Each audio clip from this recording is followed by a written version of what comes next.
ready. We're live. Hey, Defenders of Comics is here. We've got Coach and Ref. I'm Ace. Welcome to the show. It's amazing. We Hey, already got tonight we're going to talk. 50,000 views. Yep. Tonight we're going to go over Falcon and Winter Soldier. We're going to do some highlights from the last episode and then talk about what we think is going to happen for the finale. Then we're going to talk about had a little bit of news on the Flash movie, a little bit of update on Black Adam. And then our other topic is some comic news. Had some news today that's going to make Ref really happy. We'll go over. And what's our last subject? We had another one, didn't we? Shang-Chi. Shang-Chi trailer. Oh, yeah, man. That was good. That was fire. It was good. So that's what we got on tap. We'll get rolling. All right, so Falcon and Winter Soldier. Before we really jump into it and before we start, just in case if nobody has seen it, what did you basically get out of it? Did you like this episode? I mean, the beginning, the part of it was fantastic, but I don't know if I liked the middle part. Does that make sense? Yeah. Go ahead. Ref, what do you think? What was your thoughts?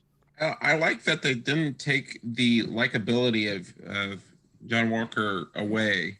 I'm glad even through his trial, you could still feel like you could still feel for him and his pain. And they didn't make him so unlikable. I think we talked about this last time. They are still making him such a likable character. There was maybe a little bit more political gesturing in this episode. Yeah. But I just think overall it was a pretty decent episode with some pretty decent action. There's a lot of action. Mm-hmm. Yeah. I agree. I probably give it a solid 3.5 out of 5. Probably not my favorite episode, but I might change it. I watched it for the second time with my son, and I was like, oh, I liked it a lot better because I think I was anticipating more things to happen. Yeah. We've only got one episode. We're gonna have to do this action beat, and then we need that, and when it was basically action was over after the first 15 minutes, which was good, really good. Then it was kind of just taking a breather and letting the characters regroup and get set up for the finale. And so after I watched it the second time, I enjoyed it better. I don't disagree with that. So I say we go ahead and jump into it. If you haven't seen it by now, basically, and you're going to get upset about us spoiling episode 5 for you, Spoilers tough crap. ahead. Because guess what? It's coming out tomorrow night around, or I guess midnight Friday. Is it midnight or 2 a.m. or whatever the time they do it? If it's less than 48 hours away, and you better go ahead and watch episode 5 by now. Yeah, they're on it. All right, so let's jump into this. I thought this is one of the best fight scenes that we have seen in the whole movie so far, or the whole show so far. And there's been several fight scenes. Show. Yeah. So they tracked John Walker down into a warehouse, and I don't really understand how they did unless who helped him track him down. Oh, I'm sure Bucky's got enough tracking skills that I don't know that he was very far away. I'm sure they saw him run off after chopping the guy's head off and basically followed him. So, but yeah, I mean, I think Ruff has a point too. I mean, during the fight, he definitely became unhinged during this great battle between Falcon and Bucky. And that was probably the point you're thinking, oh man, yeah, John's lost it, and he did. Yeah. I think there was a point where like, holy crap, he's gonna try to kill Sam. Like, dude, get a grip. Yeah. Because they did come in on him and were like, hey, John, this isn't you. And Sam especially used his, de-escalation skills to try to talk him down. Like, hey man, with your record, you'll get a lot of consideration and John does have an ego, so he's like, I'm not having that. I am Captain America, even though he knew he screwed up big time. Yeah. I'm still saying though, I don't see him likable. I mean, I understand what you're saying, but I don't find him likable at all. I find him arrogant. I find him feeling like he deserves everything that he's been gave. And that's not the humbleness, in my opinion, that Steve Rogers always brought to this. Steve Rogers was always humble, never put himself first. And I feel how I'm watching it, John Walker is 100%. I deserve what I'm getting, and you all are going to realize it, even if I have to beat the crap out of you, basically. I might be seeing it a whole different way, but that's how I'm sort of seeing it. I think I do understand, like, if you've never been exposed to the character before, that's how you would see him. But when you've kind of read the character for, I don't know, 30 years now, Yeah. I think 80, I don't know what year he came out, 85, 88, something like that. You know, it's kind of like, I'm enjoying it because he's just like the comics. He's arrogant, a jerk. And depending on who was writing him, he was a mega jerk. But there was always like, he was never evil. You know, he was still a soldier. He's mostly a soldier, Mhm. you know. He didn't have that empathy that Steve always did, that separated Steve from every other hero. So there's no way he's ever going to measure up to Steve.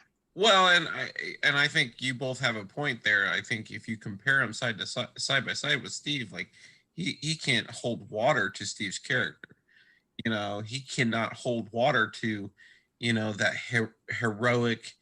I would do anything for my country. I would do anything for my, you know, for the people around me. I'd do anything for my team. Now, you know, John has that, but I think it's pretty cemented in his platoon and his, you know, his service and stuff like that. So, like, I totally get the idea that, yeah, he probably doesn't exemplify the characteristics of Captain America. Yeah. Now, but go ahead. Don't get me wrong. I think Wyatt Russell is playing a perfect part. I think he's doing really well for U.S. Agent, what this is going to be. I really Damn right he is. He's a son of Kurt Russell. Don't you forget it. I do like him. So when I say the character I don't find likable, doesn't mean I don't think he's doing a good job, because I do. No, he's doing a great job acting. That's why he's so good. I mean, people don't like him. Yeah. I see some traits in what you're saying about the humbleness, and I'll do whatever I can for this person and this person. I don't even know if I see those traits, and this is going to be controversial, in Sam. I still see them more in Bucky than I even do Sam. Now, Bucky has problems, 100%, but I think he has changed in a way that he never finds himself good enough. You know what I mean? Yeah, I don't know. I mean, Sam's damn likable too, though. Oh, I agree.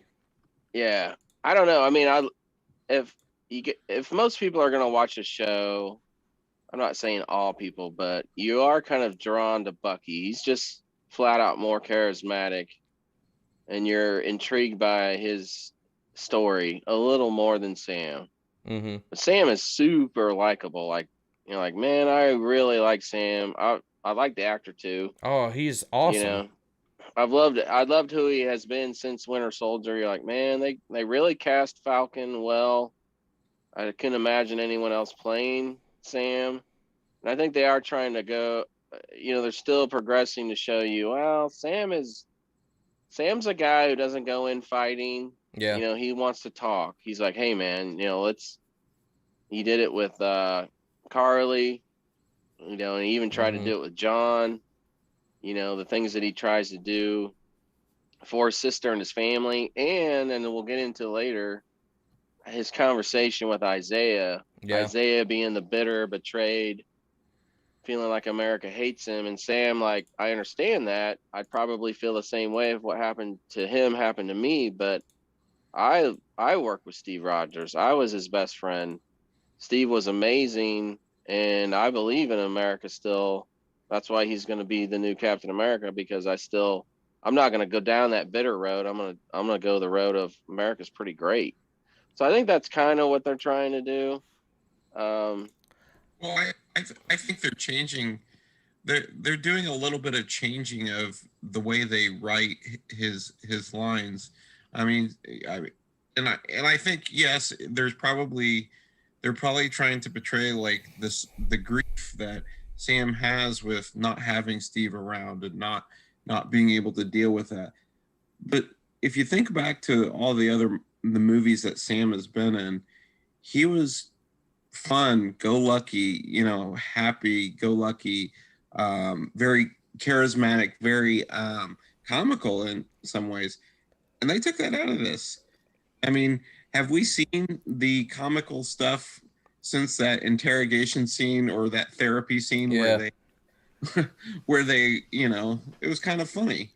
We don't have more. I think you can tell. I think you can 100% tell that Sam and Bucky have been around Steve. And I think they have both been able to grab some of those characteristics of what Steve is and see what he is as a person. And I think that has helped them both in their steps of becoming to what they are. And I don't doubt one bit that Sam's going for a big screen movie coming up after this. Mm-hmm. I don't think it's going to be a series.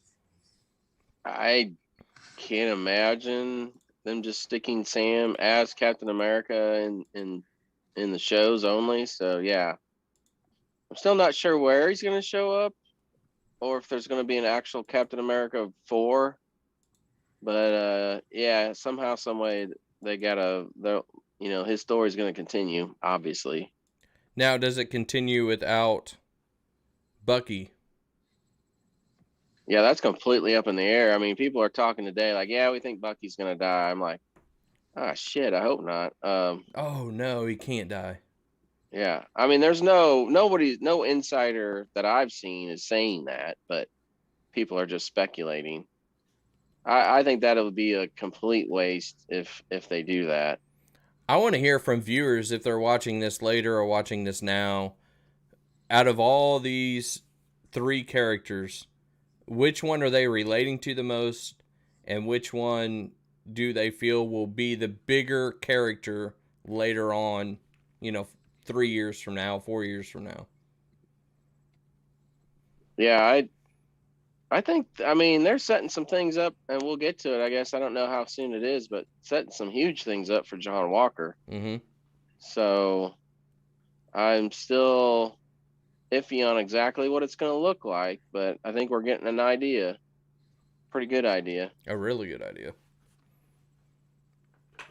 All right, so what do you want to go to next? Well, after the battle, let's just talk about the battle real quick. Great. That was just a great battle scene.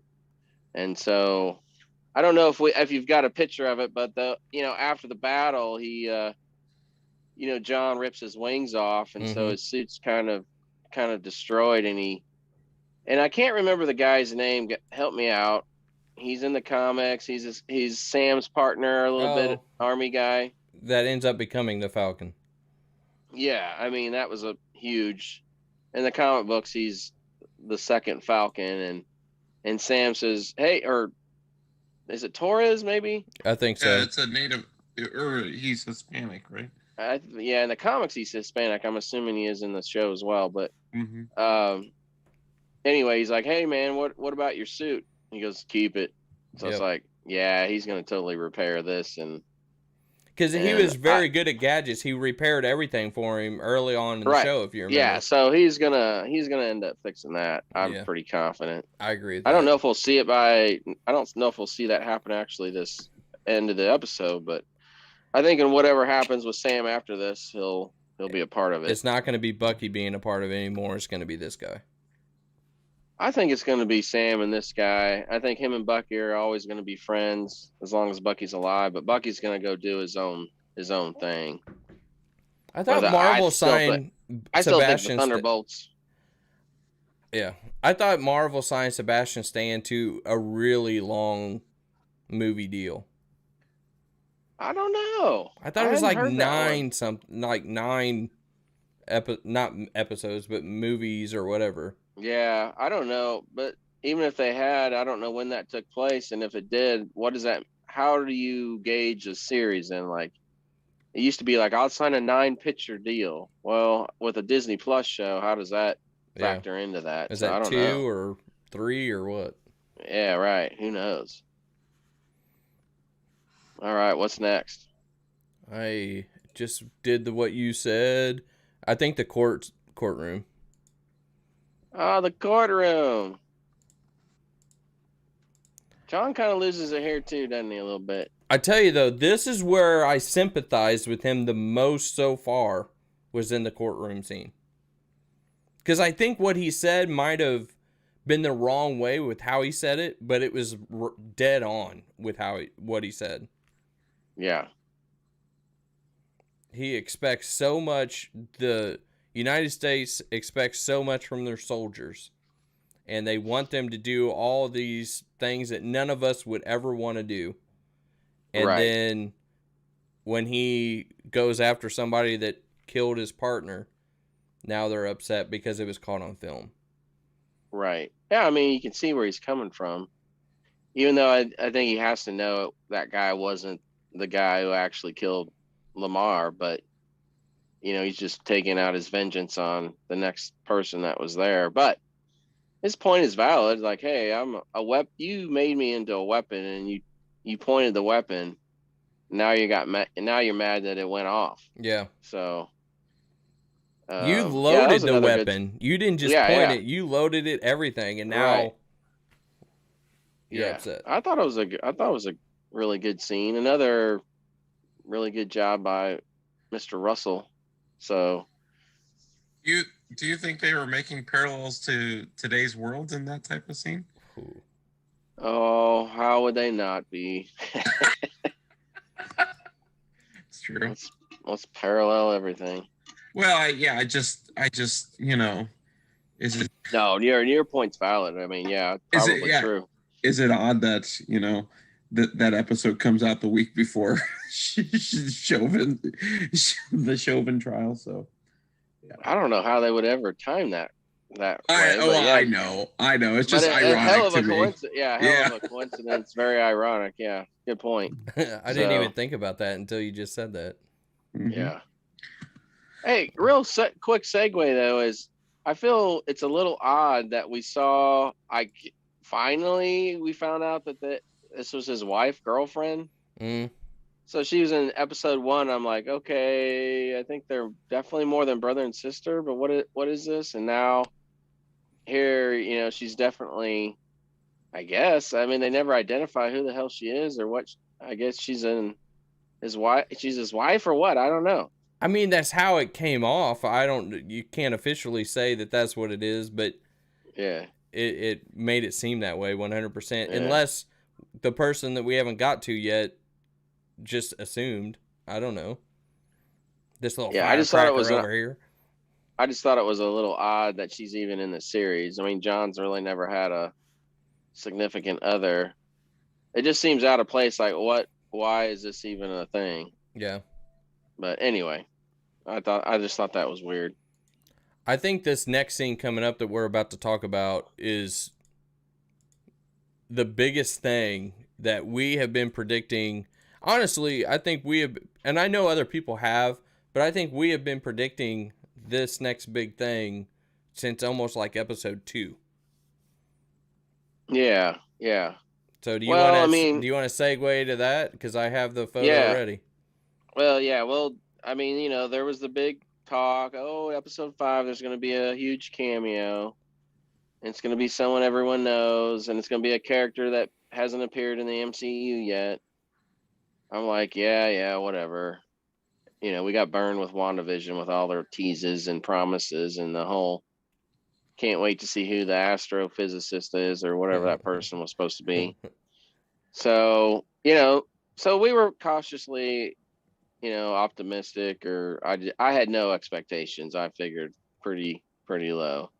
And although it wasn't like, Nova appeared on screen for me, or Blue Beetle transferred from the DC universe into the Marvel universe, and everyone's favorite character, but it was a big. I mean, the actress. That's a big deal. I could see her like, okay, Uh, uh, I'm not saying that Julia I mean, Louise-Dreyfus isn't a big deal, but I'm not going to say she's in a big deal as of 2021. I mean, if we want to go back to the early 90s, we might I don't talk know she's a though. big deal, but this is what She's Marvel does, still, though. yeah. I mean, she's had a lot of hits. She's had Veep and she had some other show, The New Adventures of Old Christine or whatever. So she stayed pretty prominent. I mean, yeah, she's not like A list, but it's like, come on, it's freaking Elaine. I mean, Yeah. it's like, But this is what Marvel does so well. yeah, it's like bringing out like, holy crap, Ted Danson is in the Marvel universe now, or I don't know, they had Kelsey Grammer yet. Well, they had him as Beast, but anyway, you know what I mean? Though it's like, hey, this is a big deal. These are classic actors, well beloved. So for her to show up in a role that's definitely gonna keep going forward is pretty cool. I liked it. Now you need to explain. Did you like it, Ref? Did you like? Yeah, I liked it. I liked the role that she is probably going to be playing, and I it adds to John Walker's story. So that's what I'm really excited about. Like, I mean, because they could very easily have just made John Walker, because as much as I love U.S. Agent, like, not a huge character. So they could have very easily crumpled up the paper on him and just tossed him. And I know we love Kurt Russell, and we love him. How Kurt's son is doing as Kurt Russell is amazing. But he's not known for much, is he? I mean, am I wrong? No, but I don't care. I mean, if I'm wrong, I mean, no, you're right. I mean, he's done a few. Did he play his dad's role in Shipwreck 2 or something? I want more Snake Plissken, and he can do it. So explain, and either one of you can explain, and you'll explain way better than I can. Who is she? And I wish I could play it, because how she said it was fantastic. Who is she? And what do we feel this going to lead to? Go ahead, Ace. Well, I mean, I can never remember her name either. Come on, man. Contessa Valentina de la Fontaine, something like that. I think that's Val. good. Val for short. Yeah. So. Well done. And Ref, I don't know if you've seen her more, but I always remember her as a kid in the old 70s comics. I mean, she's visually a little more striking because she always had this big white streak in her hair and whatever. So she was always in the Shield early days, and lover of Nick Fury. So they had a thing going way back in those days, in those early 70s comics. And I don't know where she's popped up over the last few years. I mean, I'm sure we could find out, but that's the one character that I've lost track of. Yeah, I think just, now that Samuel's version of Nick Fury is now the go-to version of Nick Fury, I think she's kind of worlds. I think there was something recently where she was in, back with Nick Fury and in some sort of Elseworlds type comic. So yeah. She's not huge on my radar, so no, I mean, there was a Shield there was a Shield comic that came out in the 90s, because there was a big launch in the 90s with Ghost Rider. That's when Ghost Rider exploded. He came back, and it was the Ghost Rider we're all familiar with the chains, and then Quasar was another big book that launched, and She-Hulk, and then Shield. And they'd relaunch Shield, and she was in on that team with Dum Dum Dugan, and some of the old Howling Commandos. But after that, man, she hasn't been a big part of the comics universe. So, Okay. but she does have a big history. Um, so it's kind of cool, and definitely what they're setting up is what we've been talking about. Well, before we get to that, I have a question with her because I know there is another connection, and it's actually in this same show, that she has a connection with Sharon Carter. And do you know where I'm going with this? Let's hear it. Okay, so from what I understand, there was a point where she wanted to make Nick jealous. And so she was trying to hit on Captain America, who was Sharon Carter's boyfriend at the time. And so her and Sharon Carter were going at it. And now we have the triangle. Are they going to do anything with Sharon Carter in this situation with her being here? Or is that just because that everything I was reading about her brought up that whole storyline with Nick Fury and Sharon Carter, and she wanted to make Nick jealous and blah blah blah, and so she tried to have an affair with Captain America. I don't know. I think they could show them having a history, her and Sharon. I think that could be shown as like, oh yeah, they've gone at it, or I think that's gonna play a part. I'm still not sure exactly if what Sharon's role is gonna be in this, but if Sharon's role is the power broker, and if Val is getting, I'm just gonna say it, the Thunderbolts together. Yeah. Could the villain in the Thunderbolt series or movie be Sharon Carter? Yeah, I think that could be where they go with this. So there's a lot of possible scenarios to get to where we want to go. So I think that could be the situation this time too. The Marvel Universe has done that a lot. They take the property and then they kind of mold it and shape it to something else. And it's still like Civil War is not the Civil War of the comic book. It was similar. Mm-hmm. A lot of things were similar, but it was nothing. I mean, it was a lot different from the actual comic. So, they kind of take a skeleton and then they kind of shape it to how they need to. Well, even characters too, like Bill Foster is a perfect example. I mean, I think he kind of redeemed himself at the end, but I mean, Bill Foster was a great superhero, and I think was a big miss for Marvel. I mean, you could have had some more flashbacks with him, and you talking about Civil War just brought him up for me. So, I mean that one still bugs me, Ref. I mean, they've reconciled Baron Zemo now. Finally, he's amazing. The Baron we all know and love from the comics. Mandarin's getting redeemed in Shang-Chi, but damn it, they wasted Bill Foster. I mean, for us not to even get a flashback of him as Goliath was evil. I don't know why they didn't.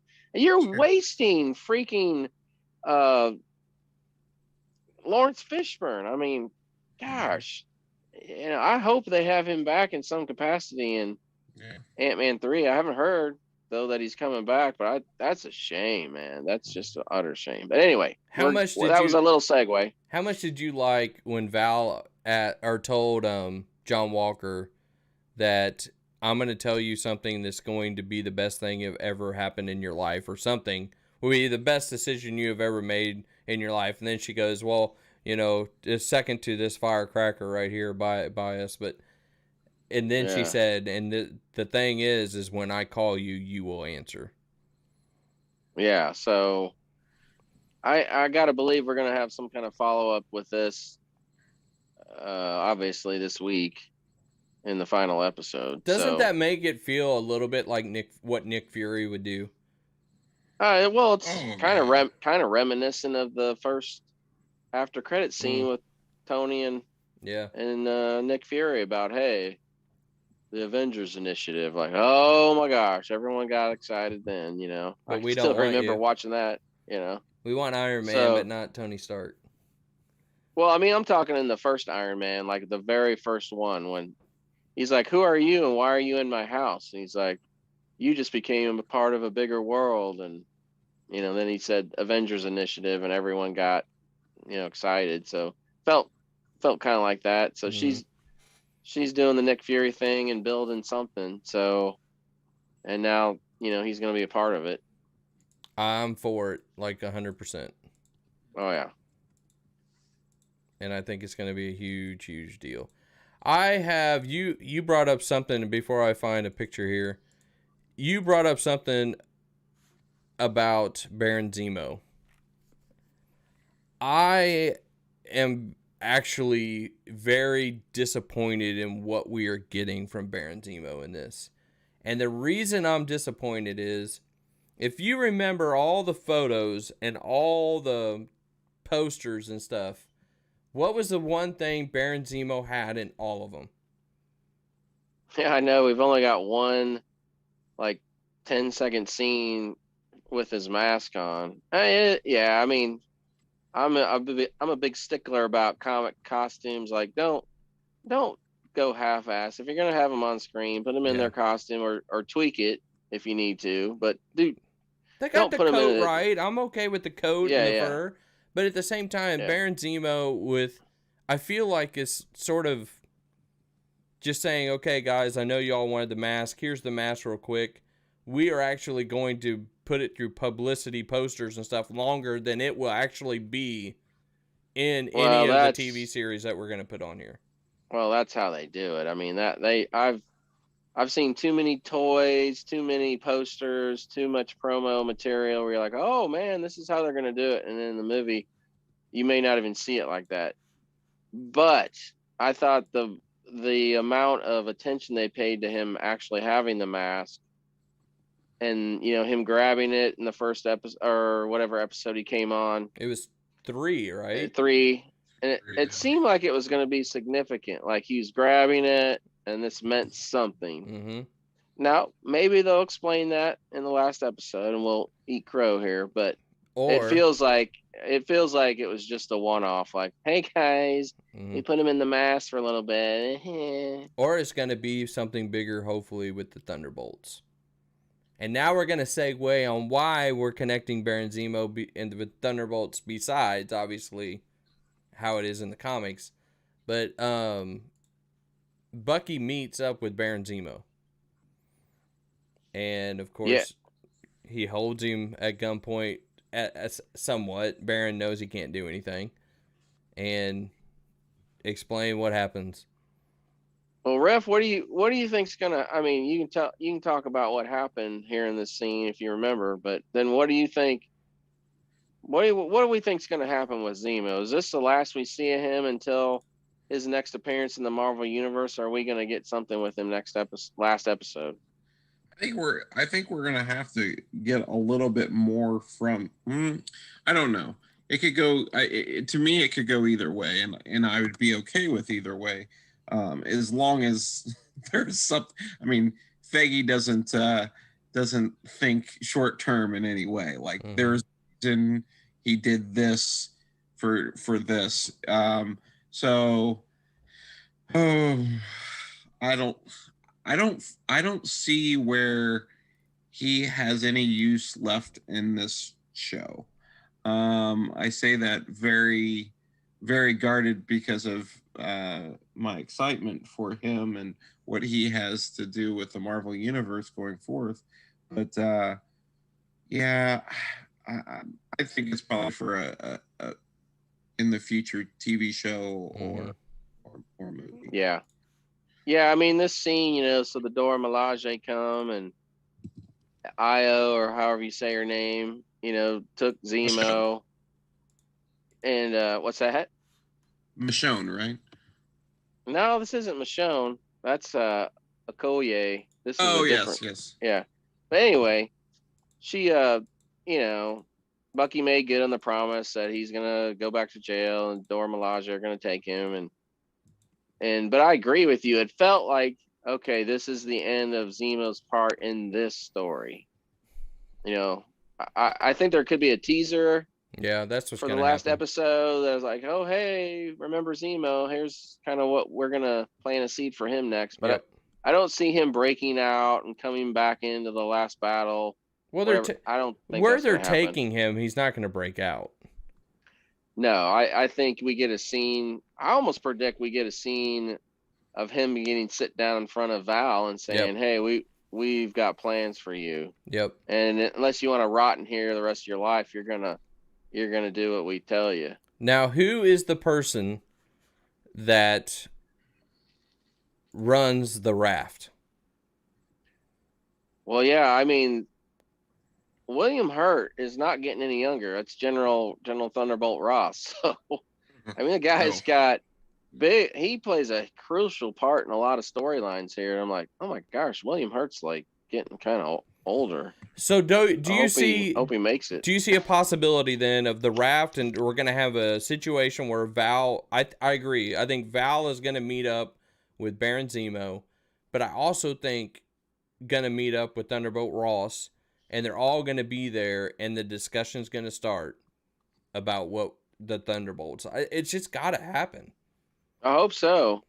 Now, the thing that we got to remember too, here's COVID messed everything up, and so Black Widow, yeah, should have been before this.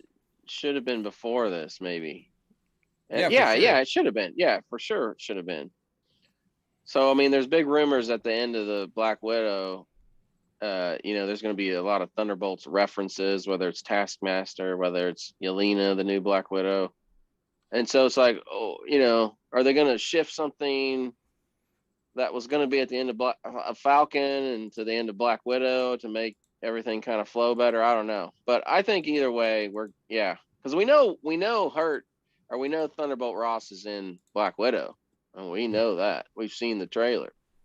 So I think it'll all come together here between the end of this show and when Black Widow comes out. I think it's going to really come together, and we'll kind of know pretty sure what's coming down. Yeah, I think at the end of this show, we're going to have two answers to two different either series, movie, compared to what WandaVision was. Yeah, I think so too. I think, yeah, you're right. I think we're going to get a Thunderbolts big teaser, and then things are going to get laid out pretty good with what Sam's future holds. Yeah. Speaking of Sam, now we're going to go to him. He is on his way to see Isaiah. Oh, yeah. So I was kind of hoping we get a flashback of Isaiah in action. That's the other one. Like, okay, we didn't get Bill Foster. Like, guys, you didn't even want to attempt to show Isaiah kind of doing some Captain America stuff. That would have been kind of cool. Mm-hmm. But we didn't get that. I don't think we see Isaiah again. So this is gonna be it for him. No, I'm not it. I think he's gonna show up in like a Young Avengers. But I don't think we see him. Maybe we do. Maybe we see a scene where Sam comes back as Cap and says, "Hey, I'm gonna make it right. I'm gonna That's what I was represent us." hoping. Yeah. So that's what I predict. But I mean, Isaiah goes through the whole story. It gets a little, depending on how you view it, a little political, but I don't know. I did think like Sam didn't like just start changing how he thought or what he thought of America. It's like, yeah, your situation sucked. What they did to you was wrong. But, I don't necessarily see it the same way because I worked with Steve and, I was with Captain America and he was Captain America. He didn't put you in there. He didn't do those things to you. Mm-hmm. So I thought that was handled pretty good. What did you like about this scene, Ref? Well, yeah, I started to bite my lip in the sense that I didn't want it to become overly political. Now we all have to understand that Sam is a social worker. Like he's going to have more liberal linings, which is perfectly fine. But I think it was great to see that it didn't take away from Steve's character. You know, the reason Steve became Captain America was because of his character. Mm-hmm. He embodied like resiliency. He embodied this. I'm not going to give up. I want to do the best that I can do, and I think Sam gets that, and to see that blend of races is like, it gives me a happy heart. So I love to see that. Those are the scenes in comic books that really just kind of give me the warm fuzzies. I was glad to see it. I like this scene, and I understood everything. I like the letters that he, was ended up had later from his wife, correct? That he never got, or did she never get? Oh, No, yeah. she sent him to him, and he never got him. Right. But the more and more I keep thinking about this, and this might get bad, but I'm not trying to be this way. Isaiah Bradley's storyline and Bucky Barnes' storyline is not much different at all. And it's not anything about race. They were both soldiers. Bucky was trapped on enemy lines, if you remember, in the original Captain America, and they were not going to go get him. It was over. They were leaving him there. Right. And Steve, just like Isaiah, was like, nope, I'm going to go get him. Yeah. So, in my opinion on that, I don't know if there's any major difference. It doesn't have anything to do with... It does, and I know I don't understand everything, but what I'm trying to get at is Bucky and Isaiah are so much alike. Isaiah had it happen for the United States, what they gave him for the serum and all that, which was wrong, and Bucky got it from Hydra. But, right, their origin is actually way closer than you think. Mm-hmm. Yeah, I mean, and how it happened for both of those guys affected them, and then in turn, I think the serum, it didn't affect them for the better. Mm-hmm. The experiences that Isaiah had made him bitter, and it's probably only enhanced that. Bucky's trauma and manipulation that he went through, formed and molded him, whereas Steve was like a one of a kind. Mm-hmm. I mean, it's just how it is. And that's the thing about the comics too, is it always goes back to, you can put someone else in the shield. That's great. Bucky's been Captain America. Sam's been Captain America. John Walker's been Captain America. It's never the same. Steve Rogers is Captain America. Now, I know this is the comics and this is how, that is, and it's going to be really hard to accept that as a permanent thing in the MCU. And again, I go back, this is a whole nother debate, but eventually it's like James Bond or Clark Kent or Bruce Wayne. It's like, the better example is Tony Stark and Steve Rogers. It's like, what are they going to do? They can't never have these guys on screen again. At some point in the future, we need to have Steve Rogers as Captain America and Tony Stark as Iron Man. I know we've got to play it out for the next several years, and you can put Riri Williams as Ironheart and have Sam as Cap, but Captain America is Steve Rogers, period. I mean, that's just how it is. Everyone else is a replacement. See, and I find that this is where it's easier in the comics compared to easier in the movies too. The big thing that they're doing that I disagree with is they're not going to recast Black Panther T'Challa. They're just doing away with the character, and it's because the actor did such a great job. But at the same time, we've talked about it. Bruce Wayne Batman is bigger than whoever acts for him. Right. Superman Clark Kent is bigger than whoever acts for him. I think they're making a huge mistake if they don't recast. I mean, think if we never got a Batman other than Adam West. I mean, like, yeah, it would. Our only memory of Batman is a wah-wah version. Bam. Yeah, been terrible. Yeah.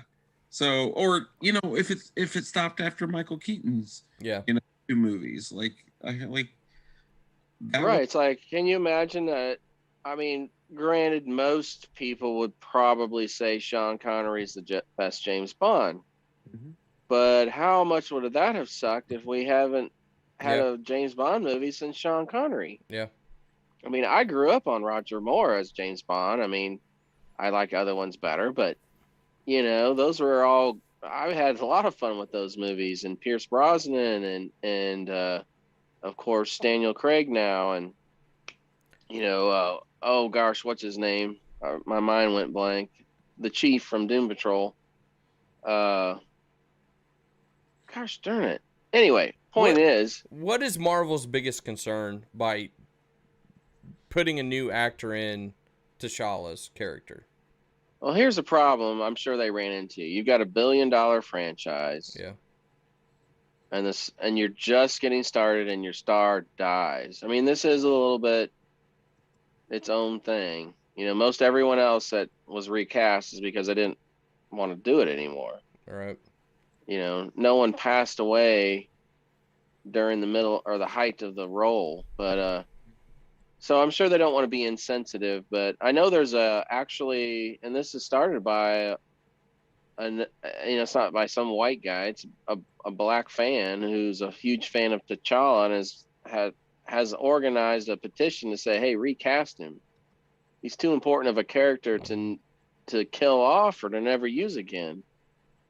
I mean, maybe you don't do it in Black Panther 2, but you definitely by Black Panther 3 need to bring T'Challa back, and then by that time you've had enough separation from the passing of Chadwick, and maybe can explain things within the story about where he was, and then you can move forward with a new actor as T'Challa, because yeah, it's foolishness to retire T'Challa permanently. That is not thinking business. That is not thinking the history of this character or what's important going forward. That's thinking completely emotional and just going with the mob or the Twitter mob. Yeah. I mean, it's really stupid if they don't consider that going forward. I feel bad. I just got us way off topic on that, but I think I 100% agree with that.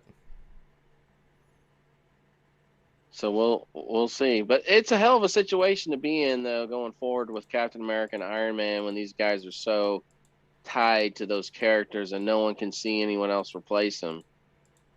I think we've talked about that on another stream a time or two about, at some point you paint yourself into a corner, because guess what? We get old, but the characters don't. They're immortal. Mm-hmm. So at some point, Steve Rogers will be Captain America again, and Tony Stark will be Iron Man. It just can't be Chris Evans and Robert Downey. So. Right. All right. So All right. the scene next is basically after Isaiah that Sam calls his sister and he's going back home. Yeah, let's breeze through this part. Yeah. I think the best. I want to say. I think one of the coolest parts is that Bucky just showed up, and he was willing to help. I don't know what you guys think, Ace and Coach did, but were you almost thinking like there's got to be more to this? There's got to be more to this, because I kept feeling like, okay, he went home. Yeah. Like I guess I really haven't worked through the dynamics of him and his sister. Like I just don't get what that's bringing to the show. Like, the show grinds to a halt when they go, and I love Sam, but man, the storyline about the boat, his personal life, and the sister is like, man, this is really it went too long. Interesting. If it would have been a 5-minute or so part with Bucky being funny that he's just grabbing stuff and throwing it around, and Sam can't do it, that would have been funny. And then get right to the shield where he's doing the shield. Yeah, is that damn boat? I'm like, I don't give a shit about your boat. I'm tired of the boat. I did think the boat. I did think it was pretty neat that he called all the favors in that his parents have done, and they came and helped. The community came and helped. But other than that, the best part about it was the little a little comedy with Winter Yeah. Soldier, Bucky being like, "Here, you're trying to do this with a crowbar. Let me just grab it and rip it off Right. for you." Yeah. I mean, it's just funny. And then he flirted with his sister, which kind of is reminiscent of the old Bucky from First Avenger when he was quite the ladies' man. So, but yeah, let's get past the boat stuff Yep, we're because past. Now we're going to John Walker talking to Battlestar's parents. yeah, Ref, what do you say about that scene? That was another, you just feel for John in that scene because he did lose a brother. He's a liar, Yeah. though. Huh? He's a liar, though, in this scene. He's given. I mean, what are you gonna say? He's got to give some peace to the parents I killed the person that killed your son. because he knows he's gonna go back out. He's like, I'm gonna find her and I'm gonna take care of her. I'm just gonna make sure it's not on everyone's iPhone. Go ahead, Ref. Sorry. Yeah, no, I mean, I think it again shows it gave a little bit of credence to what John Walker did. Like his devotion to his buddy was something fierce. Mm-hmm. So again, how could you be like, so you understand, yeah, superheroes, we don't just kill people for no reason, or we don't kill people in general, but it kind of teeters on that moral thing, like, okay, we just lost he just lost one of his favorite people, and what is he supposed to do about it? And he thought it basically is his brother. I mean, he was that close to him. Yeah, so it really takes it really takes it into context. Like, I mean, what is this?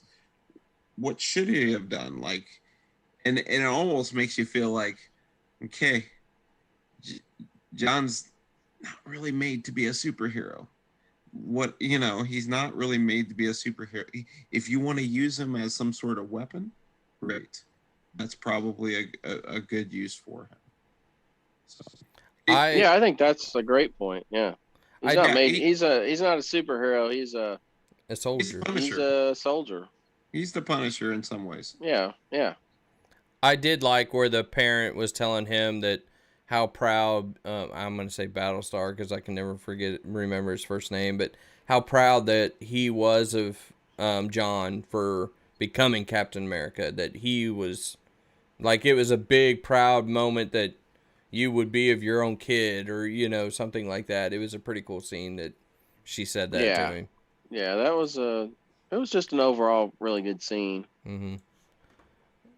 Like I said last time, I think I said it. I wish we would have had more time with Lamar Battlestar. I like the actor who was playing him. He had kind of some swagger about him. He had some charisma. I'm like, dang, man, this too bad we don't get more of him because I think he could have been really cool. Yeah. And not that this scene really mattered, but it was right after. What was the deal with the Sharon Carter scene? That was such a weird scene. It was like just like 2 out seconds. of the blue. It was like, oh, randomly, hey, here's Sharon. She's saying, hey, do me a favor. It'll be worth your while. And then poof, it was over. And then we never saw her again. And they showed a painting. I was so confused when I saw that scene. Yeah, that scene really stuck out the second time I saw it. Like, whoa, this seemed odd the first time. Now it really sticks out like a sore thumb as being out of place. So. And unfortunately, right after that scene, we go back to the boat again. Yeah, this is, I think, where your point was well taken. I'm like, hey, show a little bit of the boat and a little comedy. And let's not linger here, though. Let's get the training going and what we want to do because this feels a little unnecessary at this point. I really feel, I mean, obviously right here, though, isn't this where he gives him the case that... I believe so. I correct? think it is. Is this where Bucky comes and calls in because what we didn't say was Bucky had asked the Dora Milaje for one last favor. We know he had them make probably a vibranium mesh suit for Sam to give him extra, maybe he's not going to need a super soldier serum. He's going to have a little enhancement from the suit. That's what I'm predicting. Yeah, I agree. I besides that, I don't understand as long as it took. My prediction is that Louisiana, New Orleans is going to be a big part of Captain America Sam movie, and that's where it's going to be based. And I guess that would be why they're doing so much with the sister. Maybe she's going to be in it too. I don't know. I am confused by it. Sam needs a woman. There you go. He needs to get a relationship. But the next scene, we finally get Sam practicing with the shield. Now this was a cool Rocky-esque scene, montage of him training. I like this. This was cool. And then and then Bucky is at the beginning, right? Yep, this is where he apologizes. Yeah. What did you think of that? I'm putting you on the Go ahead, spot. Ref. Yeah, Ref, go ahead. Yeah, I don't know. I feel like the transition from them hating each other to all of a sudden, woo woo, we're the bestest of friends, was, I don't know, not well explained. Yeah. I get it. Yeah, we came together to kind of take John off the scene there and whatnot, but I don't know. I get their relationship, but I don't. Wasn't it the aha moment finally, you think, for Bucky to finally realize what Sam's going through? Like, he just never put two and two together and then finally put it together. Right. I think he finally did, grasp okay, it wasn't so much that you just threw away the shield. You made the decision for a lot of different reasons. Maybe because of your race, because of whatever. You're like, man, Steve thought this was a good idea, but man, I just don't know that it is at all. So he finally understood maybe what Sam was thinking. So, and I don't know. I think it was always like, oh, they said they hated each other, but it's like, they don't really hate each other, It's just like brothers. They always had Steve there as part of hey, you kind of annoy me, but Steve likes you, so you can't be all bad, This is the one thing that I was bothered the most about the apology is he apologizes for him and Steve. And the reason why I say this is because Steve is who we all hope we could be in America with racism or with anything. Steve gave this to Sam right, because of who Sam is as a person inside, not because of any other reason. He saw him only one way, as a good person that would do the right thing. And isn't that what we all want to strive for everything? And why does Steve have to apologize for actually doing the right thing and picking the right person in his heart for the job? That's how I see it. Well, and that's Bucky's interpretation, because ultimately Steve's going to be proven right. Sam's going to take over the shield and be the new Captain America. So it's like, I told you. I know you didn't agree with it at first, but what I saw in you, you have proven to be true, and now you've accepted that truth. So it's quite amazing though that how Sam taking the shield changes the dynamic of who Captain America is, because I mean with John Walker you at least get someone with the super strength and whatnot. You take away Sam's wings, what is he? You saw it on the boat, right? I mean, yeah. I mean, you take away his wings and he's really just a normal. Yeah, he's a well-trained guy, but he doesn't have any special abilities. Yeah. And I would have liked to see, I mean, that's the thing with Sam throughout the MCU movies is that, everything was thrown into his lap. Okay, he was a good soldier. You know, he was, you know, good at what that entails, but it was all thrown into his lap. Mhm. Like, oh, here's some wings, go use them, you know. It you know, it's really not real comic-esque for Sam's character. Mhm. That's a great point. But Mm-hmm. at the same time, with what you've already said, with him being a counselor, Mm-hmm. I mean, he's going to bring that whole demeanor in, and he's going to be willing to talk to people just like he was with Carly. It's not going to just be come in and I'm going to start punching everybody and figuring something Right. out.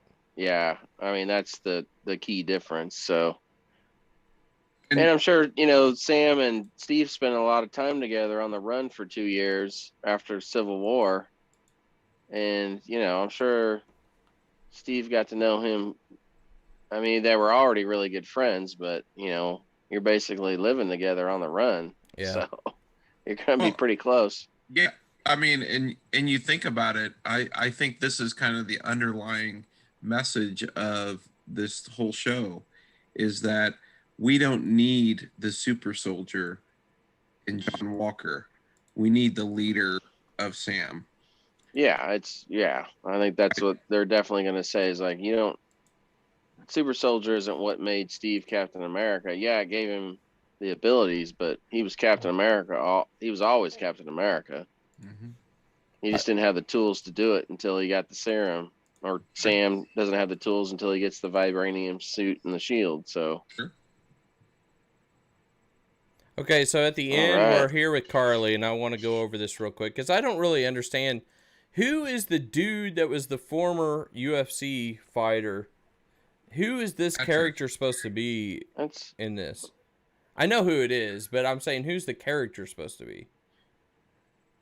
it's Batroc, the Leaper, Mm-hmm. Okay. He's one a of Cap's goofy-looking oldest fella. villains. Yeah. Did He's they a ever goofy-looking say fella. it in this that's who it is? Yeah.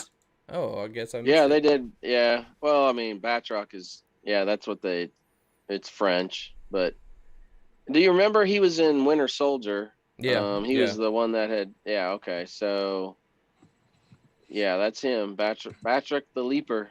I think it. Okay. Other than that, I don't really have much with this Carly part. I don't know if you do, but she's getting evil. You know, she's kind of, I guess we're insinuating the serums, you know, definitely pushing her more towards the evil side of things, and she's taking on that role. So she's gonna plan some big terrorist attack.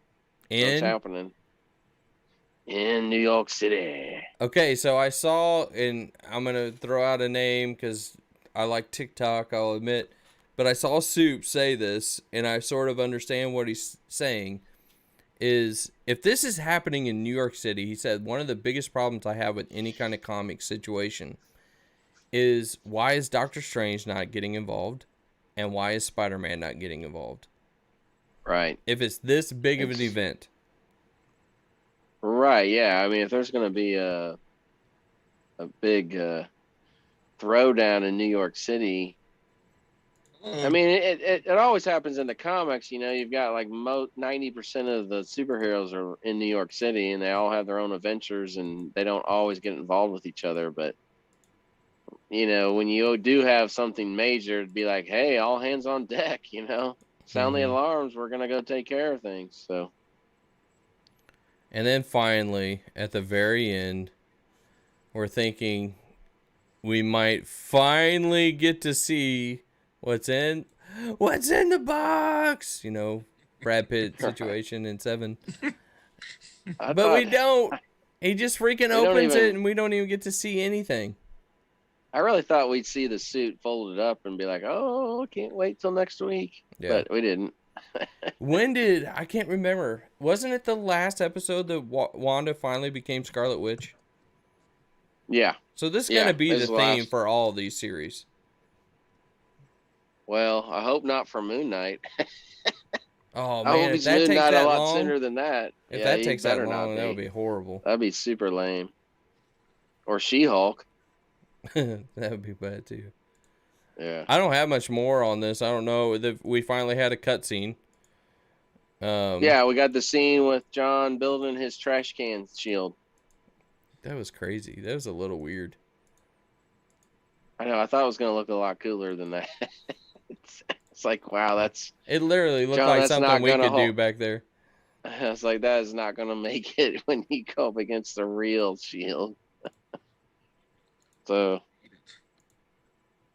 yeah, I wonder what he's gonna put on. Does he still have the cap suit, or is he gonna paint it black? I hope. I I don't don't know. think so, because if you look at the shield when he's making it, it is still white, Red, white. silver, blue, and Yeah. red. There is Yeah. no black. Yeah. Now, maybe he'll Yeah. decide later that it doesn't look right, and he's going to make it black, I hope. Yeah, we'll see. But it's Yeah, a lot of definitely things red. can still happen. So I predict it should be pretty action heavy. I mean, WandaVision was, and that didn't disappoint. The action in that was really, really quite good. So I think this will be even better, honestly, because the action has been, for the most part. I mean, what do you guys think? I think the action has been overall pretty good. When it's happening, it's pretty good. Mm-hmm. What do you think? What do you think happens? What are the two or three things that you for sure thinks happens here? Ref, go ahead. What do you mean? Last episode. So, do you? Oh, so predictions on the last episode. Yep. Okay. So, I obviously think.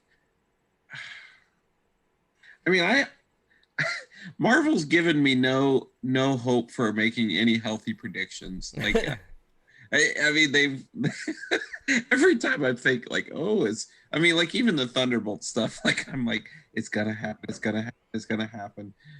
Yeah, no, it's probably not. And I'm gonna die at the age of 90 and which of Thunderbolt series. You'll still be waiting for it. They've got to introduce everybody. It's going to take at least 40 years. Come on. And then they got to reintroduce them again because the ones got old, and they're like, oh, they're all dead. Now we got to start over. This is true. I don't know. I mean, obviously, we're going to see some heroics from Sam, and we're going to. I hope there's just as much John Walker in the next episode as there is Sam, and that's just my personal opinion. That's my personal desire, because I hope that they develop where he's going to go from here.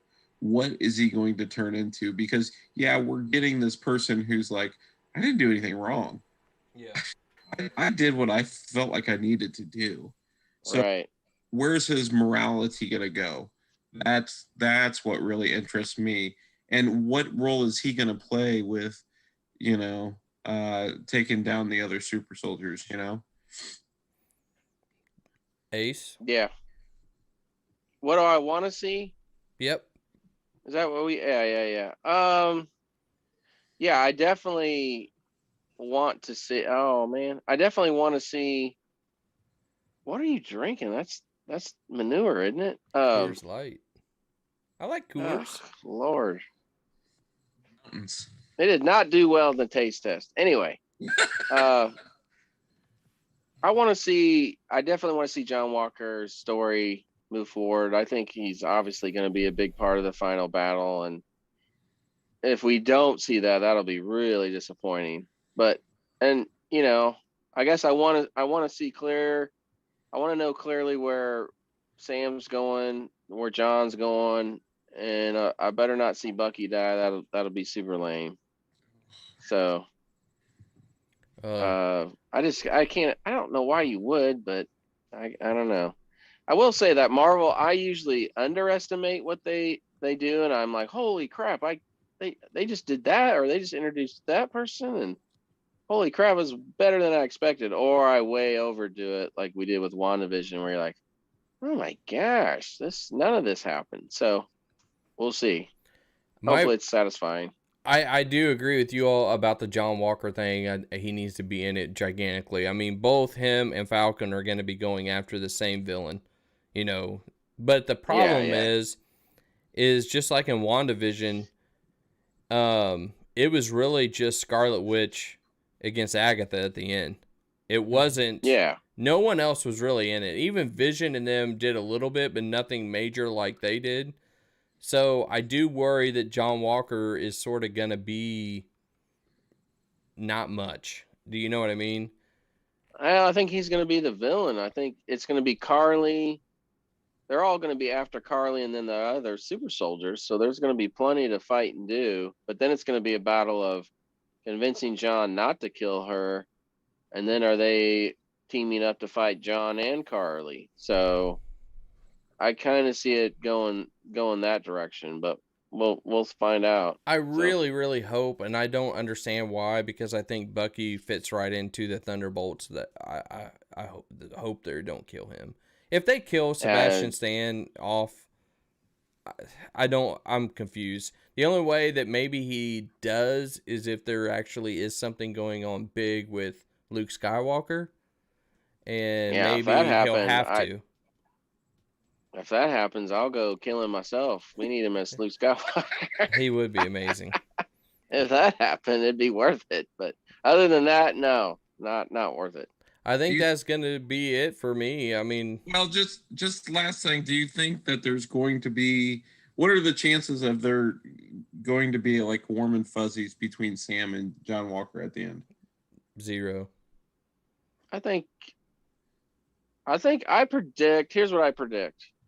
I predict an Aquaman ending of, hey, Ocean Master is being taken away. You done screwed up big time. You gotta, and he's probably going to be taken to serve time with the Thunderbolts. But you're going to have to answer for what you did here today. But maybe you have some realization that there could have been another way, and there's a hint of, something better coming down the pike.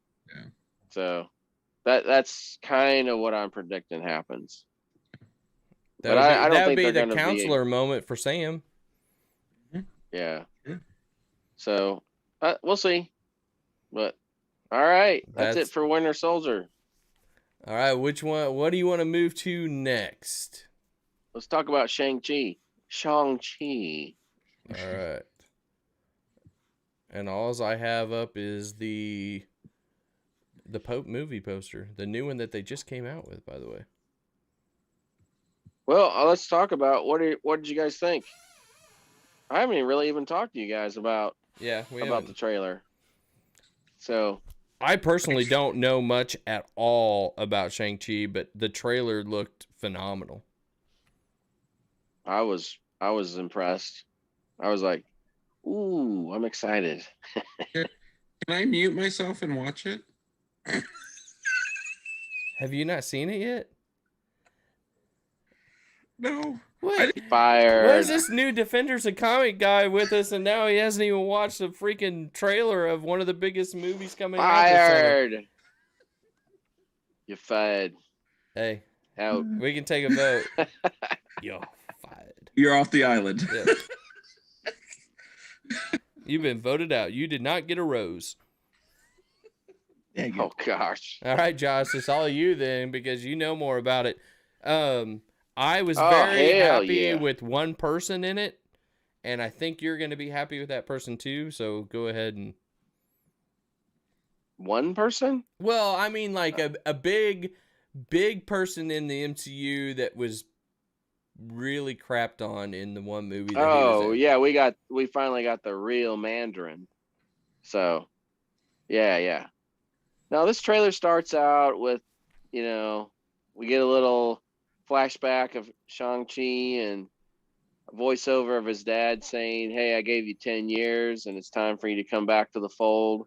So, get to see some training, and I thought it was exceptional. I mean, the fight scenes that we see are really killer, and they need to be.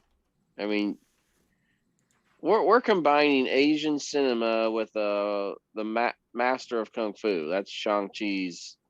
That's actually the title of his comic, was Master of Kung Fu. So the guy's the best fighter in the MCU alongside Iron Fist. So you've got to bring your A game with Asian cinema. We need to see the kick-ass fights. I mean, you can't do freaking Iron Fist TV fights and it's not gonna work. So do you think we saw next level fights. Yep. So you think it's going to bring it? You're satisfied with what it's going to do? Yeah. I mean, Shang-Chi is Jackie Chan. I mean, like, some wild kung fu fighting.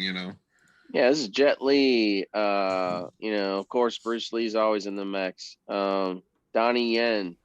I mean, these guys are the cream of the crop, like real life fighters. Yeah. I mean, these guys are real life. Will hurt you. Are you satisfied with who they cast? I guess, yeah. I think so. I don't know a thing he's been in. I think he's had a few roles. I haven't seen him in anything though, so I have no context to be excited or upset about his casting. But what I see in the movie or the trailer, I'm liking.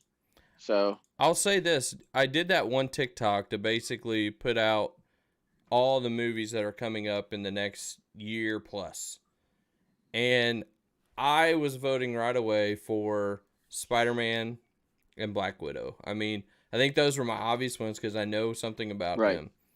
I am shocked at the amount of people that are picking this to be their movie that they want to watch.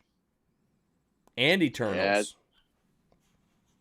Well, I think sometimes I like new. I'm always excited to see something new. As much as I love Black Widow and, of course, Spider-Man, I have seen them multiple times, so I'm excited to see new characters to the screen. That's probably my most exciting thing, is to see those new characters that they finally bring up, like an Adam Warlock, hopefully, or Nova finally, or Moon Knight. So for me, and Ref knows this, I'm a massive Shang-Chi fan, so we spent a lot of money on those omnibuses. So. Yes. Yes, and they're built like a magazine. I mean, like they would do a lot of like spotlights on like Jet Li and all that type of stuff. Yeah, there's all kinds of old. They're all from the 70s, so you get all these articles about martial arts and guys in karate gis and tons of Bruce Lee, everything. So I mean, he was created during everyone was kung fu fighting era. So, I mean, it was at that height, and that Marvel capitalized on it, and they ended up having a hit. And so he was around for years in his own title. And then, he stuck around too. Now, he's had a few miniseries on and off over the years, and then even became an Avenger. So, but yeah, going back to the trailer though, it's really cool to finally see his dad. This is where they change it up, Ref, and you'll know this. The Mandarin is not Shang-Chi's dad in the comics. Mm-hmm. Shang-Chi's dad in the comics is Fu Manchu, who they don't have the rights to and haven't for years. So, this is a pretty cool idea to say, hey, we're going to correct our issue we had with Mandarin not being the Mandarin. And we're going to make the 10 rings a thing, which is the Mandarin's 10 rings, even though they're on his wrist now instead of his fingers. And this is how we'll fix that problem. I think it's pretty cool. I think it's pretty genius, really, to do it like that. So, who's the dude he's fighting in the subway? It's with a sword or something that's shiny. Got the mask? No, it's a dude with a beard. Oh, right, Razor Fist. Okay. Yeah, in the comic books, both his hands are cut off, and he's got two swords. So how he goes to the bathroom, I have no idea. Oh man! Ouch! He just lets it go. Yo. But let it go. So it looks like they got Razor Fist in there, and then the guy in the karate ninja outfit's Death Dealer. So pretty cool. I mean, these fight scenes just look freaking amazing. I mean, even the fight scene in the subway is amazing. Not just good. Reminds me of Jackie Chan a little bit, Yeah. It better. I mean, I've watched a lot of Asian cinema, so this is gonna have to bring it for me to get to rate it high. I mean, if you guys want to watch the greatest martial arts, go watch The Raid. Go watch it tonight. Okay, now 'Cause it's like, here's a question for you then. I know this is going to be big in China, but to be big in yeah, the be United huge. States, is acting more important or the action? Oh, I mean, it's got to be the action. I mean, you've got to bring. This is a Marvel movie too. It's got to have spectacle, and it can't have just fight. So, and it's not gonna. We saw the mythic lion. They're called something in Chinese culture. They're guardians. We saw those in action. There's going to be a big dragon in it. Fin Fang Foom is supposed to be in it. He's an evil dragon. He's cool. So yeah, he's pretty cool. Big time Iron Man villain too. But so we're going to see a lot of spectacle combined with that street Asian martial arts stuff. Okay. I think it's going to be pretty. I think the next trailer we see is going to show more of the glimpse of a dragon and more of the spectacle stuff to bring in the audience. Okay. So reminds me a little bit of Tokyo Drift too, Mhm. with the car scenes that they were having. oh yeah. All right, so I think that's it for the trailer. Yeah, Unless you have something I'm different. super excited for that. Nope. All right. Moving on. Let's talk about. Well, we can talk about this real quick. This will be a quick one, but I don't know if you probably can't show it, but the little Instagram post by David Masciuetti, I think I butchered his name, I'm sure, but so he put out the Instagram post about the Flash finally kicking off production on Monday. So, and we got confirmation that Michael Keaton is in fact making the flight over to London to portray Batman again. So all is well, thank goodness. I mean, this is huge. If that wasn't going to happen, what were they going to do for their backup plan? Because they had to do that. I don't think it ever got too serious. I'm sure they were. Who knows? Maybe he was kind of throwing some concern out there, maybe wanting a little extra money. I'm sure he's been vaccinated, so I don't know. I mean, there was rumors maybe Christian Bale was a backup. He ain't gonna do that. He got time. He's filming Thor right now, so Val Kilmer was going to. I heard George Clooney that they were trying to. Yeah. Oh yeah, George Clooney. Only if they would have killed him off right away. That would have been pretty cool to see. To me, Flash is a very, very, very critical movie for the DC. Yeah, it's got to hit. It's got to do a lot of things with the multiverse and explain certain things away. And now the Snyder Cut issues of is Ben possibly going to stick around for an HBO Max Batman series? Are you going to kill Ben Affleck's Batman off in this movie so then Michael Keaton becomes the Batman Beyond style, old Batman who mentors a new Batgirl / Batman / Flash, whatever. So we'll see, or do we get even a little glimpse in this movie of or does he pass through a window and he sees Pattinson's Batman for a second? I don't know. They're gonna have to do a lot of things. So we'll see what happens. I mean, it's going to be a reset for the DC universe for sure. Which I think they need. Yeah. At the same time, what I'm scared of, and I always talk about this, is if I am wanting my wife to watch this, is she going to be so freaking confused by all the multiverse stuff that she's not going to get it? I don't think so. I mean, they're going to explain the multiverse in the movie. You're going to be like, oh, this is what this is. Okay. I mean, they're gonna spoon feed it to you enough. They have to do that. When they're making a movie of this size and the money they need to make, it has to be easily digestible for the common viewer. Okay. Now, sometimes is it more enriching for us that know this stuff? Sure, but yeah, if the common person doesn't even understand it, well, then they failed miserably. So they'll make sure they get it right. I agree. All right. Anything else on the Flash? Ref, you got. I mean, you love the Flash. What are you looking forward to in this?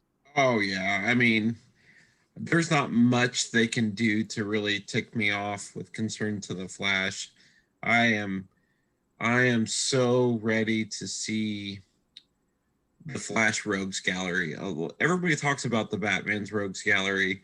For me, growing, growing up, growing into comics, after meeting you and starting to read, one of my first graphic novels was Jeff Johns' Rebirth, and the way Mhm. developed the Flash Rogues Gallery with Captain Cold, Heat Wave, the Glider, um, all those different Mirror Master, all these great characters that developed.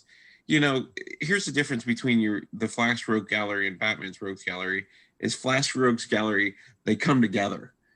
They know that they have to Right. come together in order to defeat Barry.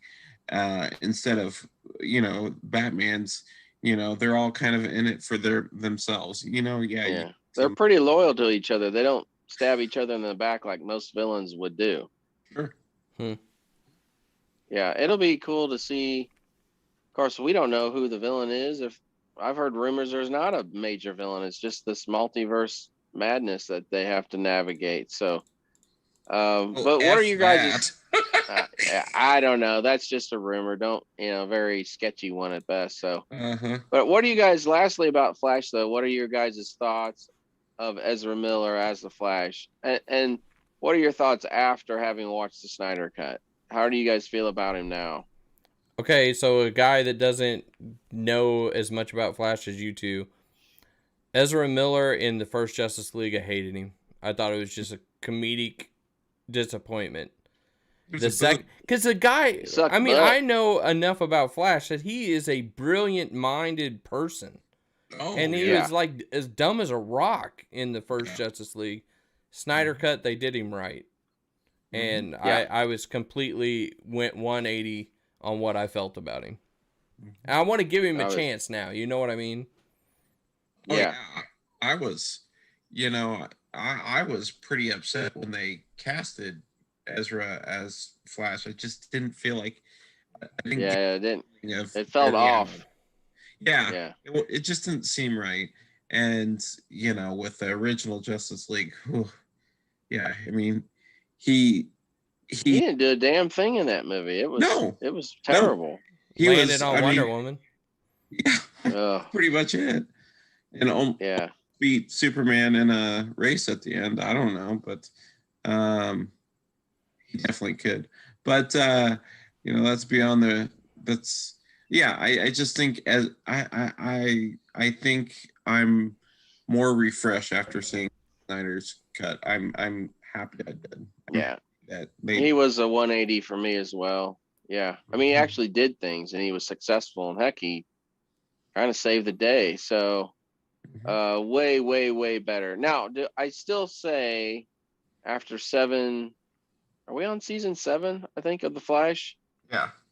Grant Gustin does a hell of a job playing him, and probably has the character of Barry Allen down to a T of kind of serious, not the jokey Ezra Miller Spider-Man-esque kind of portrayal. Exactly. Grant Gustin has the Barry Allen of, I mean, he's not just super serious like Ollie or Bruce Wayne, but he's a scientist, and so that really is the true interpretation of Barry Allen is Grant Gustin's. Now the quality of the show varies, but he does a hell of a job. So we'll see what they do with this movie, if they kind of maybe blend that a little bit, or dial down some of the, because really what Ezra Miller was playing is more the Wally West version of Flash. Oh yeah. The Wally West version we saw in the Justice League cartoon, and kind of the more jokey Spider-Man-esque attitude. So, but I agree. I'm excited. I'm excited about the movie. The only thing I am actually a little concerned about is that they are counting too much on people already know enough about the Flash because of the TV series. And I want to be introduced to Flash like they did Wonder Woman and the first Wonder Woman. I don't want it to just go straight from Flash to we're learning about the multiverse, if that makes Well, sense. Yeah, I don't know, man. I don't think we'll have I think we'll have flashbacks, pun intended, to his origin. Because I'm gonna be, maybe I might differ a little bit. I don't want to see a huge origin story. I don't want a big Because one, but enough of one that if somebody didn't watch the TV series, they can understand it. Yeah, I think we'll get what we got in Aquaman. Since Aquaman and Flash have already been introduced, it's the same actor, theoretically the same universe. Mhm. And so you'll get the origin in pieces, but you know, when we dove into Aquaman, he was already doing stuff. And so I think that's what we'll have with Flash, and then we'll get some flashbacks of what, how did his mom actually die? Mm-hmm. What makes him want to go back in time to figure this out, and in doing so, did he fracture the multiverse? So that's kind of what we'll see if that happens. My only one concern is that they're going to have too many big names that it's just going to overshadow Barry. Good point. You're bringing That's Mike a little Keaton and all them Ben people. Affleck. You got Supergirl. Yeah. That's a good point. So yeah, that could be a problem. Oh shit.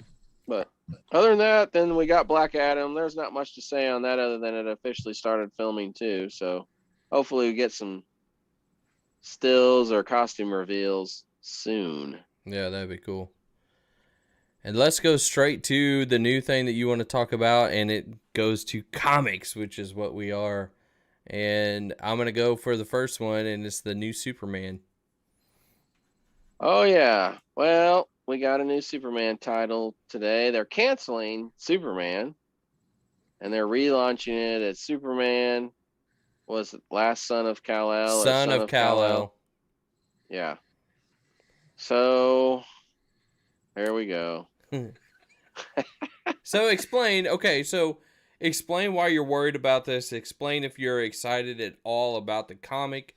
And when you say canceling Superman Clark Kent, I mean, to me, that is not a good decision. So why would they go that direction? Are they out of stories? Well, I haven't even read the Future State stuff yet, or we've looked through it. Ref has ordered several of the issues. And so it's all leading up to this Future State stuff where Clark gets trapped on a war world and is dealing with that while Jonathan is taking over the role of Superman. And it looks like that's what's happening because Action Comics is continuing with Clark, while Superman has been relaunched with the #1 with Jonathan. So I don't know. I mean, I don't want to. Tom Taylor's writing. We liked him on all the Injustice. Didn't he do Injustice and the Deceased stuff? Yeah. Yes. So he's actually a pretty damn good writer. So we'll see what happens. But most of the fans of Jonathan Kent are still mad at Brian Michael Bendis for his boneheaded move of aging him up overnight. This book was really popular. Everyone still wants it back with Damian Wayne, who's like almost 16, teaming up with Jonathan Kent, who's like 13. And they're the two young heroes teaming up, and it was really good. That's the version of Jonathan Kent everyone wants to see. It's like no one really wants to see him all aged up and being Superman. It's like not what we want to see. It's like, well, we like Damian as Robin. He's really cool. I don't really want to see him as Batman. So I don't know. I won't judge, and I don't think it's going to stay. It's just like all comic things. It'll be a storyline for, maybe the next year and a half, and things will go back to Clark in full capacity. But this is what we're getting for now. Right. So maybe it'll be worth reading. All right, now we're going to go to somebody's other favorite. Yeah, this is all Ref, man. RF, you are up to... There is a new comic called Blue and Gold. I mean, I don't think you'll like this at all. Not only my favorite... Gonna be terrible. Yeah. Not only I mean, I've been waiting for them to bring Booster Gold back for over 10 years now. I mean, and not saying that he hasn't been back. He's been a supporting character in the Right. sprinkled in there, like, I mean, seriously, like an issue or two. Right.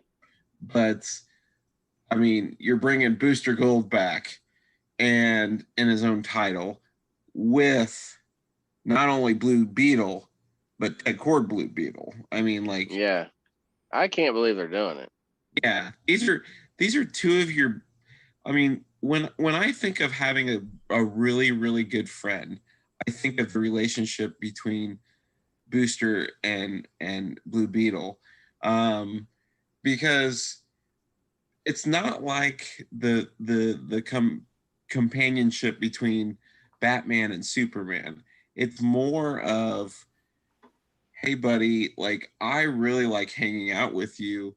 I really support you, and it's more of a down to earth type of relationship. More of, we can do things together. They just, it's just what I don't know.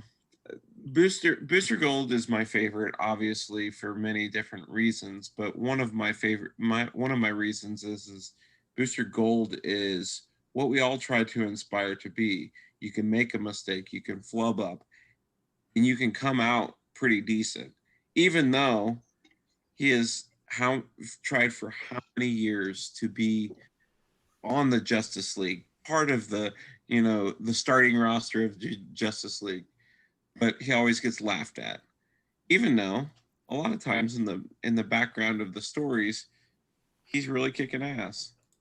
So, I mean,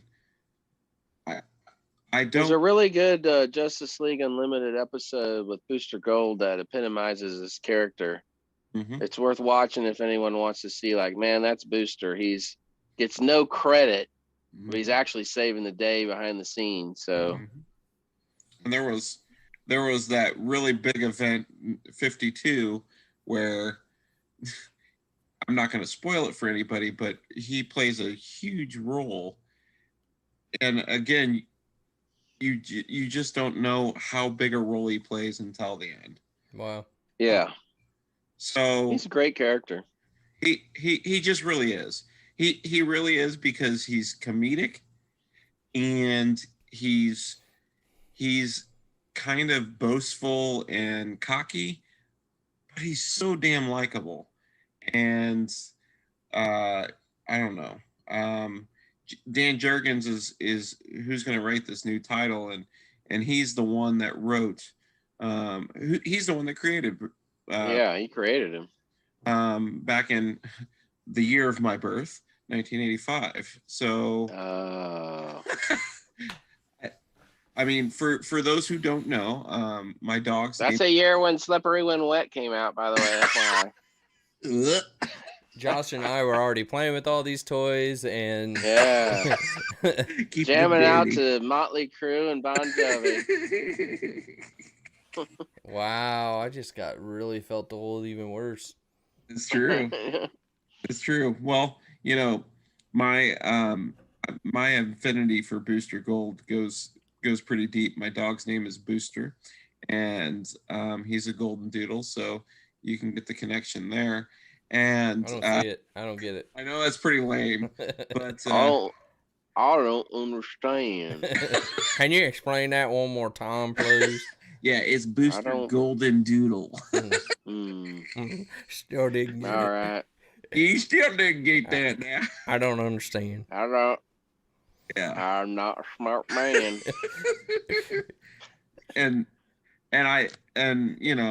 He's the only tattoo I have on my body, and okay. The tramp stamp. Man, it's a perfect, perfect play, tramp stamp. It's just magical. Yeah. I don't know which bothers me worse, Josh, that you know exactly where it's at and how it sits, or that he got one there. Yeah, That's how I roll, man. I mean, it's like an arrow pointing to my crack. I mean, it was just meant. All right. This is exciting. Yeah. I really, Anyway, back to Booster. well, I just really I get passionate about characters who are developed so super well. I don't have to have the most powerful character. Like, I can get behind Sam because he's awesome. Um, Even though he really doesn't have too much of superpower ish. And Booster Gold without the Legion ring really isn't anything special. And Ted Cord, other than being really wealthy and kind of a Batman-esque character. Yeah. Yeah, he's the only Blue Beetle that never had any powers. Both the original Blue Beetle and Jaime both have superpowers, and Ted never did. I mean, I can remember back to, what was the Infinite Crisis? It was a pretty emotional episode or comic. Yeah, that was a great freaking comic. Where Max Lord ended up shooting Booster or Beetle. I'm sorry. Yeah, and really great stuff. Yeah, there is a really interesting, and I don't know if Josh was a huge fan of this, but Booster was in a comic series about 2 or 3 years ago where it really looked at how superheroes deal with trauma. And it, as a counselor and I hated that comic with every fiber of my being. I know you did. The first issue I thought was pretty cool to see. Like, I mean, because you think of all the trauma that even Booster Gold's been through with seeing his best friend get shot and that stuff was all pretty good. Yeah. Mm-hmm. So. Just Tom King's a pile of poo. It's true. But yeah, that was good. That was real good. Yeah, I mean, Blue and Gold is like, the fact that it's taken this many years and these guys were popular in the 80s. I mean, they still have a really good fan base, but they got red hot in the 80s. We're talking the 80s. And over all these years, they haven't done a freaking series called Blue and Gold with the two of them teamed up. It's the damnedest thing. Mm-hmm. I can't even believe they're doing it now of all. I mean, with the diversity that people are demanding, I'm just shocked that they're doing it. I'm super excited, and that they brought Dan Jurgens on, because we know at least he's going to treat these characters with respect and do a quality job. And Ryan Sook is on on the art, so that's really good. So I've got high hopes. I wish it was ongoing. It's an 8-issue miniseries, but man, we'll take it. Every 8 issues, yes. Do you feel it could ever do something bigger, like an HBO Max thing, or no? Well, I mean, Booster Gold has had a movie in development for the last 5 to 7 years. Like, it was announced, Booster Gold movie from Greg Berlanti, the guy who does all the CW shows. So there was something in develop, but it never happened. Well, they always talked about Nathan Fillion kind of being Booster Gold. He's the perfect character for him. Well, they came out with the Blue Beetle announcement of a movie for it, not a series, a movie, correct? Yeah, Blue Beetle's happening. That movie is 100% happening. That and Zatanna are probably going to shoot this year even. So is that any hope for Booster Gold? Well, there's hope that okay, yeah, let me go back to this.